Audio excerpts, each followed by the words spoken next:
नमस्कार बैंक खाता धारक आप सभी लोगों के लिए बहुत बड़ी खुशखबरी आ चुकी है और किसी के लिए यह खबर दुख खबरी भी हो सकती है।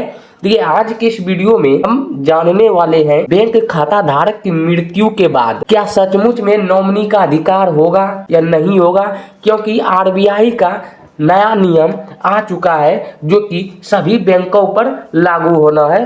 तो चलिए अब वीडियो को शुरू करते हैं। आज का वीडियो आपके लिए बहुत ही महत्वपूर्ण होने वाला है, इसीलिए आपको यह वीडियो लास्ट तक देखना है। देखिए बैंक नॉमिनी के लिए नए आरबीआई नियम जो कि मई 2026 में लागू हो चुके हैं, आपकी जीवन भर की कमाई को सुरक्षित रखने का नया सिस्टम आ चुका है। देखिए 80 करोड़ लवारिस पैसा यानी कि रिजर्व बैंक ऑफ इंडिया के आंकड़े के अनुसार देश के बैंकों में लगभग 80 करोड़ लवारिस पैसे पड़े हुए हैं। खाता धारक का निधन हो गया है और उन्होंने अपना नॉमिनी अपडेट नहीं किया था, परिवार के होते हुए भी यह पैसा नहीं पहुंच सका। पुराना सिस्टम क्या था, परिवार के लिए अंतहीन परेशानी यानी कि परिवार के सदस्य का निधन। दूसरा क्या है, नॉमिनी अपडेट ना होने, बैंक का इनकार, यानी कि अगर आपका नॉमिनी अप टू डेट नहीं है तो बैंक सीधे तौर पे आपको मना कर देता है पैसा देने के लिए, और बैंक द्वारा डेथ सर्टिफिकेट व अन्य कानूनी दस्तावेजों की मांग। देखिए हताशा, ओडिशा की घटना से आप सीख सकते हैं।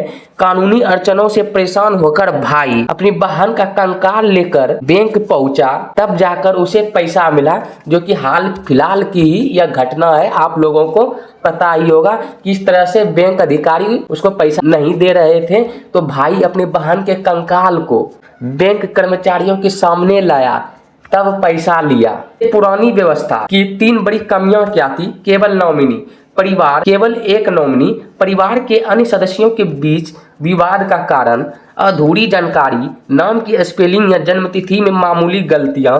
तीसरा क्या था, केवाईसी का अभाव, पहचान पत्र न होने से क्लेम के समय भारी दिक्कतें होती थी। सरकार का नया सुरक्षा चक्र क्या है, बैंकिंग लॉज अमेंडमेंट एक्ट के तहत आरबीआई के नियमों को पूरी तरह बदल दिया गया है। अब उद्देश्य केवल एक है, खाता धारक के न रहने पर बिना किसी कानूनी अड़चन के उसका पैसा सीधे और सुरक्षित रूप से उसके परिवार तक पहुंचा जा सकेगा।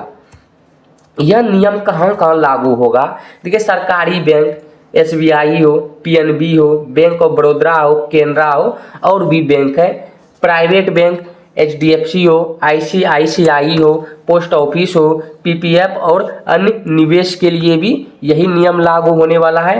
देखिए अकाउंट प्रकार, सेविंग अकाउंट हो, करंट हो, एफडी, आरडी और बैंक लॉकर सभी पर लागू ये नियम होने वाले हैं। ये बदलाव एक नज़र में पुराना बनाम नया क्या है, पहले क्या था, केवल एक नॉमिनी की संख्या होती थी, लेकिन अब अधिकतर 4 कर दिया गया है।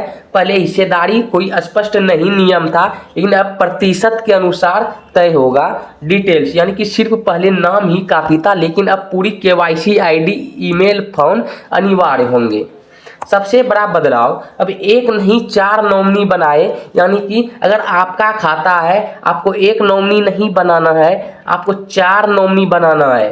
कितना, 4 नॉमिनी बनाना है, जो कि ये नियम में लागू हो चुका है। अब आप अपने सेविंग अकाउंट, एफडी या लॉकर में अधिकतम 4 लोगों को एक साथ नॉमिनी बना सकते हैं। इसका फायदा क्या होगा, परिवार के कई सदस्यों को एक साथ सुरक्षित किया जा सकेगा, जिससे भविष्य में संपत्ति को लेकर होने वाले पारिवारिक विवाद जड़ से खत्म हो जाएंगे। आप तय करेंगे किसका कितना हिस्सा होगा, यानी कि कुल रकम 1 लाख है तो किसका कितना हिस्सा होगा। पत्नी के लिए 60%, बेटे के लिए 20%, बेटी के लिए 10%, भाई के लिए 10%, यानी कि ये आप पर निर्भर करता है आपके चले जाने के बाद किसका कितना हिस्सा होगा। बैंक आपके द्वारा तय किए गए इसी फॉर्मूले के आधार पर बिना किसी विवाद के रकम को ट्रांसफर करेगा। नॉमिनी कौन बन सकता है, ये करीबी रिश्तेदार, माता पिता, पति पत्नी, बेटा बेटी।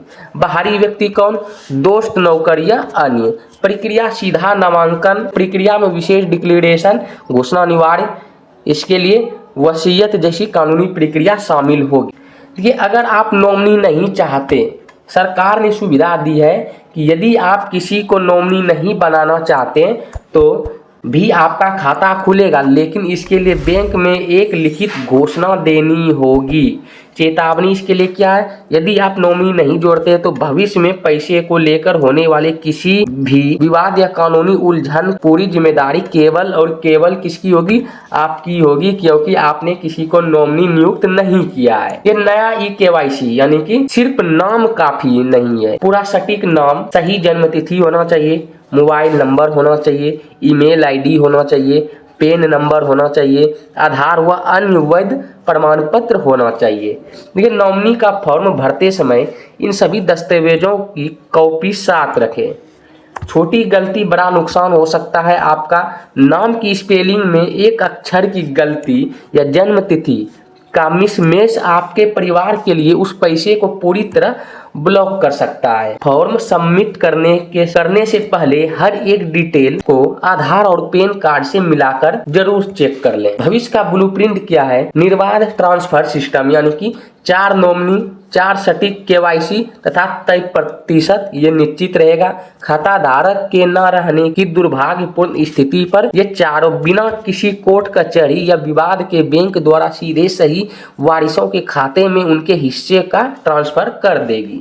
आपका एक्शन प्लान क्या होना चाहिए, आज ही या 3 काम आपको करना है। ये 3 काम क्या क्या है, देखिए, पहला काम क्या है, आप अपना बैंक पोस्ट ऑफिस ऐप खोलें या अपनी होम ब्रांच पर जाए, यानी कि अगर आपका SBI बैंक है तो उसके ऐप पे जाए, पोस्ट ऑफिस है तो उसके ऐप को खोलें या आपको ब्रांच पे चले जाना है।